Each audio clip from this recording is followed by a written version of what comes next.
இப்போ வந்து திருவள்ளுவர் வந்து 1333 குறள் சொல்லியிருக்காருல்ல, எல்லாமே பர்ஃபெக்டாக எல்லாமே சரி அப்படிலாம் கிடையாது. ஆராய்ஞ்சு பார்த்தோன்னா, ஆனால் பெரும்பான்மையானது சரி இருக்கும்.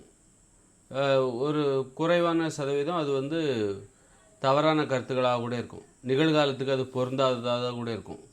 அவர் பேசின அந்த காலத்துக்கு கூட அவர் சொன்ன கருத்துக்கள் வந்து பொருந்தாமல் கூட இருக்கும். அதனால் இப்போ வந்து ஒரு மருத்துவர் இருக்கார் அப்படின்னா, அவர் நல்ல மருத்துவர்னு பார்ப்பார். அவர்கிட்ட போனால் எல்லா நோயும் அவர் குணப்படுத்த மாட்டார். பெரும்பான்மையான பிரச்சனைகளை அவர் சரி பண்ணுவார். பெரும்பான்மையான நோயாளிகளை அவர் குணப்படுத்துவார் தவிர, எல்லா நோயாளிகளையும் அவர் குணப்படுத்த மாட்டார். குணப்படுத்த முடியாது எல்லாராலையும். அதுபோல் ஒரு மருத்துவமனை இருக்குது, நல்ல மருத்துவமனை தான். அங்கே போனால் எல்லாருமே குணம் பெற்று விடுவார்கள் அப்படின்லாம் கிடையாது. பெரும்பான்மையானோர் குணம் பெற்று திரும்புவார்கள். குறைந்த சதவீதம் குணம் கிடைக்காது.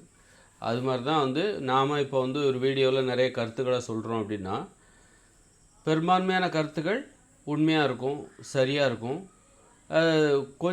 கொஞ்சம் கருத்துக்களில் வந்து தவறான, நம்மளே கூட தெரியாமல் நம்ம தவறு சொல்லுவோம். சரின்னு நினச்சி தான் சொல்லுவோம். சரியாக இருக்குமோங்கிற சந்தேகத்தில் கூட சொல்லுவோம்.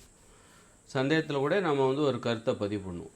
இப்படி தான். அதனால் வந்து எல்லாமே சரியாக தெரிந்த ஒரு நபர் இந்த உலகத்தில் இருக்கவே முடியாது.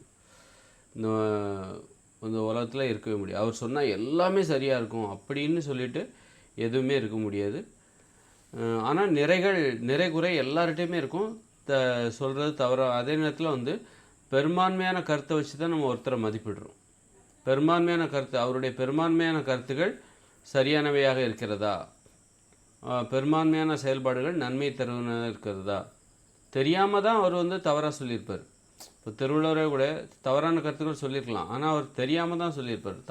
சரியான கருத்துக்கள் நினச்சிக்கிட்டு தான் ஒரு தவறான கருத்தை சொல்லியிருப்பார் தவிர, தவறான கருத்தை வந்து சரியான கருத்துன்னு அவர் நம்மக்கிட்ட வந்து திணிக்கணும் அப்படிங்கிற எண்ணம், சூழ்ச்சி அப்படிங்கிற எண்ணம் அவருக்கு இருக்குது.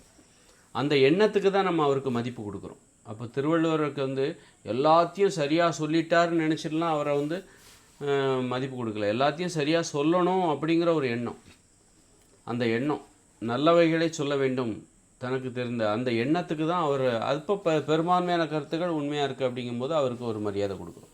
சிலர் என்ன பண்ணுவாங்க, கெட்டது நினச்சிக்கிட்டு நல்லது சொல்கிற மாதிரி சொல்லுவாங்க.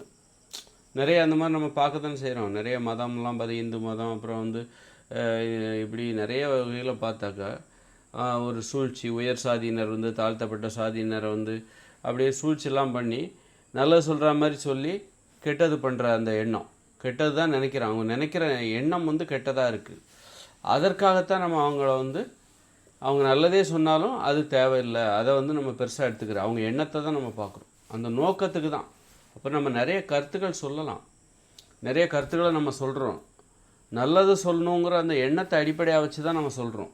சொல்கிற எல்லா கருத்தும் சரியாகவே இருக்கும் அப்படின்னு சொல்ல முடியாது. பெரும்பான்மையான கருத்துக்கள் சரியாக இருக்கும்.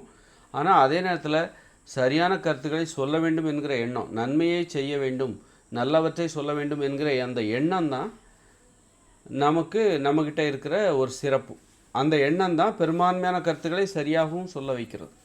பெரும்பான்மையான கருத்துக்களை நம்ம சரியாக சொல்கிறோம், குறைந்த சதவீதம் நமக்கே தெரியாமல் தவறான கருத்துக்களாக இருக்கலாம், ஆனால் அது சரின்னு நினச்சி தான் நம்ம சொல்கிறோம். சரியானவற்றை சொல்ல வேண்டும் என்கிற நோக்கத்தோடு, நல்லவற்றை சொல்ல வேண்டும் என்கிற நோக்கத்தோடு தான் சில தவறுகள் நமக்கு அறியாமல் நடக்கும். அது முக்கியம் கிடையாது.